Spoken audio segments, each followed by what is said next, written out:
This episode is brought to you by the new D9 Business Directory. Shop Greek owned brands from a variety of categories. And if you're a Greek author or business owner, add your profile today at d9business.com. Honoring those trailblazers who preceded us is just as important as leaving a legacy for those who will follow us. Greekly Speaking is about highlighting Greeks today who are creating positive change for tomorrow. We hope you enjoyed this episode. Hi, welcome to Greekly Speaking. I'm Eric Tucker, and joining me for this episode is Dr. Ansel Johnson of Phi Beta Sigma Fraternity Incorporated. Dr. Johnson was initiated in the Lambda Omicron chapter of Phi Beta Sigma in 1979. He received his Doctor of Optometry degree from the New England College of Optometry in Boston, Massachusetts, along with postgraduate certification from the Wharton School of Business at the University of Pennsylvania. He's the founder and clinical director of the Vision Salon in Blue Island, Illinois. Please welcome to Greekly Speaking, Dr. Johnson. Thank you for joining us. How are you doing today? Doing fantastic, Eric. Just blessed and tremendously privileged to be sitting here with you. The privilege is all ours, man. I'm glad you're able to make it. Hey, we connected recently on social media. We saw some content that you posted and some of the things you're trying to do as far as vision and health awareness in the community. And we said we had to reach out, man, and just connect with you for some good information health wise and learn a little bit more about your brand and the services you're providing in that Chicagoland area. But first, as we do on Greekly Speaking, we have to know who we're dealing with. We learn a little bit about your Greek background, man. Did you have any Greek influences coming up? Actually, no. Neither one of my parents, even though they went to HBCUs, were in Black Greek letter organizations. So this is organic. And at Illinois Wesleyan, it's PWI, where we just had an opportunity to actually, I'm the charter on the charter line and charter president of our undergrad line. And it was just an opportunity to just do something special, looking at the values and the philosophy of Phi Beta Sigma, the founders, is just tremendous. And as we learned, there was 12 of them in our line. In our school, again, less than 3% African American student body, but 12 African American men, young men, to come together to start a chapter was historical. And we'd like to think that we set the bar real high, because out of our line of 12, we have 5 doctors and everybody's a professional. So from orthopedic surgery to anesthesiology, we have 3 optometrists. So we're really proud of that. And of course, we all still keep in touch. And it was just a tremendous opportunity. We about a mile and a half down the street from Illinois State chapter. And so we had a little bond. And what was interesting, we were the taller chapter. So they'd have Greek games at Illinois State, and they'd recruit us to play for them for their Greek games. Because again, I'm number 10, I'm 6'2". Behind me was 6'4", and then we had 6'5" behind that. So it was real Wow. fun playing as a combined chapter in the Greek games at Illinois State. It was very, very competitive. And so that was a lot of fun. So but we did some real interesting and some really good things. Hey, that's great, man. So 10 deep, huh? Or 12. So what was the name of the line? SS first. SS Obviously. First. That's your charter. Okay. Love it. Love it. So And what was your line name? Ant, believe it. Not because I'm small in stature, but Ant. And we'll leave it at that. You But know, with those folks who played your old school, they end up using that phrase a lot. We'll leave it at that.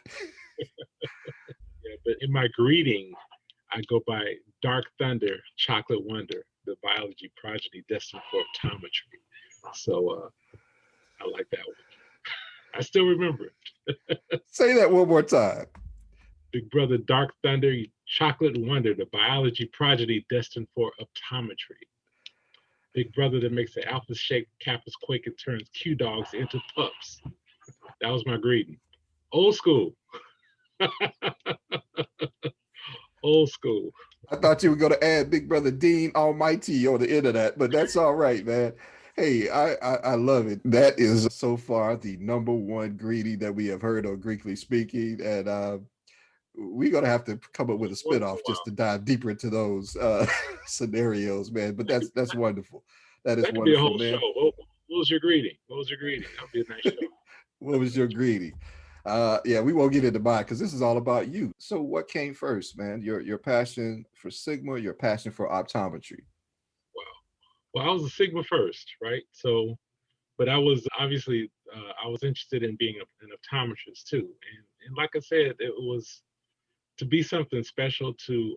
I think we all try to be an asset to our organization, and it was a means to do that. I love what I do. I'm very passionate. One of the things that got me into optometry was that out of 25,000 optometrists at the time, we're talking, and again, in the mid 80s, late 70s, there are only 400 African American optometrists. And now there's still less than 1,000 out of 45,000 in the country. So we make up less than 2% of that Hmm. profession. But yet eye care and eye issues gonna touch everybody, every life eventually, right? So even if you've never had glasses all your life, eventually you get into those 40s, 50s, and the computer stuff, you might need a little help then. So this also ties into our overall health. Diabetes is one of the leading causes of blindness. Glaucoma is one of the leading causes of blindness in our community. There are a lot of our children that are in schools that have visually related learning problems, even though they might pass the screening seeing 20/20. So in terms of impact on our community, lifestyle, we touch people every day. And unfortunately, growing up and throughout life, many of us have never seen an eye doctor that looks like them. And so that's what I'm passionate about giving us the highest level of care. We have a very technologically advanced practice where we have technologies and diagnostic instrumentation to manage eye disease, eye problems that a lot of the teaching institutions, the large major clinics and hospitals don't utilize on a regular basis. And studies show, and this is documented, it's not any big secret that African American patients do better with African American doctors. There's a study out of California that you know black patients that see black cardiologists tend to do better, less hospitalization, and live longer. So that's documented. And so now my passion, I looked at it as an opportunity because there were so very few of us, and yet to enhance people's lives every day, their everyday quality of life. Now we got to play it forward and help lift up other people and to at least look at this field if you're considering it. Because, for example, in the Chicago area where I am located, when I started my practice, there were probably about 25, 30 African American owned independent practices. Now there's only four of us. So people, I tell that to people, it's like, wow, how did that happen? Well, uh, again, people aren't used to seeing black eye doctors and don't think about it. So, and a lot of the schools have not done a really good job in terms of their diversity, equity, and inclusion. And so those are things that we're demanding now with my vendors and on all different levels, be it the technician side to being sales rep, pharmaceutical reps, to being selling frames. One of the things we're looking at, we're the first office in the Chicago area, white, black, or green, to bring back FUBU eyewear for us by us. Damon Johnson has re-released his brand in eyeglasses. So we want to make sure the word gets out on that brand, and we're looking at bringing in some additional ones. Another one is Coco and Breezy. There's two sisters out of New York, DJs that have a phenomenal looking brand, and so we're looking to expand that. And so we're looking for young people that are interested in the sciences in terms of being a doctor. It's 4 years after college and an additional 1 year residency. But again, the opportunities are tremendous. I think you touched on a key point. A lot of us as children base our set of options on what we see, right? I mean, and if we see examples of people in these various fields that leave that impression upon us, right, we're more apt to, add that to the list of options. And, I commend you for, and I heard you speak on your passion about, helping our community in particular, and you're actually located not far from where I grew up in Chicago. I was like, man, that's pretty close to where I actually grew up, and I wish we had the option at that time of going to different doctors in various fields that were actually closer to us, more accessible, right? And that could actually provide that level of care. And that was not the case back then. So I commend you. And you've been doing this since 1990 in that area. What have you seen as far as trends? I mean, you're obviously really close to the community. Are you seeing an increase in awareness of health in your particular space? Short answer is no. There's so many deficits. I mean, if you just look at the COVID-19 situation, it's something we've always known that there's been health disparities and things of that nature in our community. But it's just really brought it to the forefront and in people's faces. You know, we're dying more from COVID. The bottom line, we're just dying from lack of knowledge and lack of understanding. And basically, when you break it down to people, this is operational situation in our office. We ask for your medical and your vision insurance. Most people, what you need my medical insurance for? Well, because if I see something going on in your eyes, possibility of stroke, or I see bleeding in the back of the eyes, and I need to do some more in-depth evaluation, that falls under your medical insurance. So we need both parts so we can maximize your own benefits.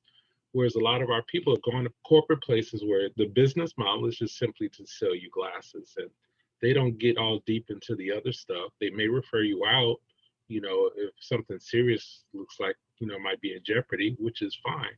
But we're like your primary care provider for the eyes, and we connect with your primary care physician. We connect with your, if you're living with diabetes, with your endocrinologist, cardiologist. We communicate and let them know, hey, this is what we're seeing that's going on in your eyes, or their blood pressure. We catch so many people. We check blood pressures, and people are surprised. Why do you check my blood pressure? I just came in here to get a pair of glasses. Well, guess you'd be surprised at people that we have found with extremely high blood pressure and we're totally unaware of it. So, or at high risk for stroke, or diabetes, or even autoimmune disease like sarcoid or lupus, because their eyes are dry. And those can be some of the very early signs of that. But a lot of eye doctors don't talk to their patients on that level and try to connect those dots. Yeah, we can help you look good with some nice glasses from Fubu or Coco and Breezy, but understand the other aspect of it. Other things that people don't hear about is there are different lenses you can get for the computer other than your regular no line bifocals or the whole thing of reading. So there's a lot of specialty treatments on your lenses that can help enhance your lifestyle and make things a little bit more comfortable. People are getting Zoom fatigue and eye strain, and you know, I'm prescribing a lot of glasses for kids that normally would not have to, but they're on the computer or remote learning so much. So again, we touch so many aspects of people's lives, and unfortunately, people don't run into that real often. But again, we're trying to play it forward and just build awareness. So that's why I get excited about the opportunity to share my passion and what we do, you know, and let people know. You might not be in Chicago, but guess what? There might be an African American optometrist in your area, in your city, and there are a few of us all over the country that we can steer folks to. I would love it if we could help share that list of resources, because we're now in a climate where I think a lot of people have a greater interest in supporting Black business owners and keeping the Black dollar in the Black community a little bit longer than it has been traditionally. And for me personally, one thing that I just reflected on all of my visits to optometrists, I've rarely seen an optometrist that wore glasses. I can't think of a better way to support vision health than with an optometrist who's actually proven that vision health is important. You know, I like the frames that you're rocking right now, man. That's classy. So, you know, the other thing that you touched on was diabetes, and we know there's a correlation between vision health and diabetes. And you're also one of the founders of Knockout Diabetes, right? Tell us a little bit about that organization and what it does. Well, our Knockout Diabetes program is actually our nationally certified diabetes education program that we have in our office. I treat diabetes classes. I have a registered pharmacist and I have a certified dietitian. And basically, by being nationally certified, that means people can usually get it paid for through their insurance. But we are the only eye care facility with that type of program in the state of Illinois, one of two in the country. There's a sister by the name of Paula Newsom, who's a Delta in Charlotte, North Carolina. And both of us have certified programs, only two in the country, and both of us are Black owned, right? So that just shows our commitment to really taken it to another level. So most of the time when people are told that they are living with diabetes or that they're borderline, most of the time they are not referred to a diabetes education program. Most of those programs are in your large hospitals or large clinic situations. Well, we have a little bit more flexibility. We can do it in the evenings. We can do it on Saturdays. We can do it remotely. So we have a little bit more flexibility with people in terms of meeting them where they are with this program. And it's also documented and shown that once people have gone to uh, through a diabetes education program, 3, 4 sessions or more if needed, they can control their blood sugars better. They can lose weight better because then they kind of know the mechanics. Most people say, well, I know what I'm supposed to eat better. I know I'm supposed to exercise, but they're not, where people stumble at is that step-by-step process to do it instead of just trying to join a gym or go to a boot camp and lose a whole lot of weight quickly. But then how do you maintain it? It's about lifestyle change. And it's not about, well, I can't eat this, I can't eat that. Well, a lot of times you can't eat some of the stuff you were eating. It's just portion control and turning that corner and moving that in that direction. The big thing now is vegan. A lot of people are going vegan, which is a very, very healthy, very useful means of losing weight. Everyone might not want to do that, but again, if we can move the needle more in that direction, it's going to help you. Different supplements and just giving people guidelines on how to live your best life. It's not a death sentence when you're told you're living with diabetes, and catch it early and deal with it early. So another thing we deal with when patients are told that they're borderline or watch their sugar, that's when it really should be addressed more strongly. And again, if you just lose 5 to 7% of your body weight, you can sometimes even avoid getting full-blown diabetes where you have to buy medications and pay copays and all of that. So again, we've just taken it to a whole nother level because of our commitment to our patients and our community. I think right now there are going to be a lot of people in our audience listening to this that wish you were their primary care physician because just that information alone and the fact that you're willing to share all these other aspects of health and wellness, right? And some of it is, hey, treating, specific conditions or symptoms, but a lot of this can be prevented with the proper amount of awareness. And I think you touched on that. But a lot of people don't feel comfortable sharing everything. A lot of us brothers don't want to go for these, checkups and things like that. But I think once you increase that comfort level, to your point that you made, if I see more people that look like me, that increases the comfort, which increases my participation in my own wellness. Right. So talk to me a little bit about the other organization that you founded, the Healthy Living with a Vision. Yeah, to whom much is given, much is required. That's what we say at our church. And so this kind of falls from our diabetes education program or knockout diabetes. So a lot of times people, their insurance would not cover it, or they don't have insurance coverage, or we're out of network for them. And it's like, wow, there's a whole bunch of people out here that need this. How can we help people get this education? Because I still got to pay my diabetes educator, right? So I started a not-for-profit called Healthy Living with a Vision. And the initial impetus of that was to raise funds to help pay or provide scholarships for people to have diabetes education to help them live their best lives. And our day which we get our tax ID number was Juneteenth, 6/19/2020. So what better day could we have as our start date? But since then, we've really expanded that. So our basic mission is to eliminate healthcare disparities in the African American community. So with that being said, it's not just diabetes now.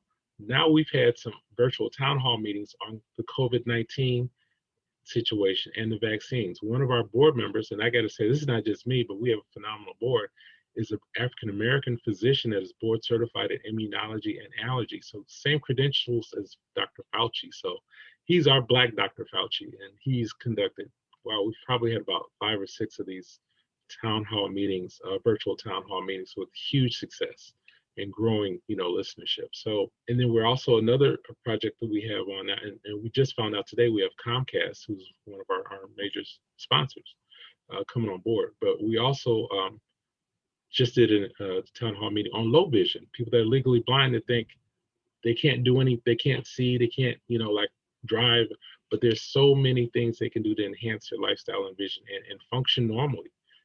just because your normal your vision is subnormal or it's not, it's reduced. So there's that. We're going to do another one on lupus and sarcoidosis. So it's really in our community we just don't have the knowledge, and we want to be a conduit to get that knowledge out to the community, and we're committed to doing that. So that's another exciting passion that I have. And one other one is to bring more African Americans into our field. We have proposals out there to let our undergrad, we have undergrad chapters, the Divine Nine, as well as our own organization all over the country. And those that are interested in medical and healthcare professions need to look at optometry.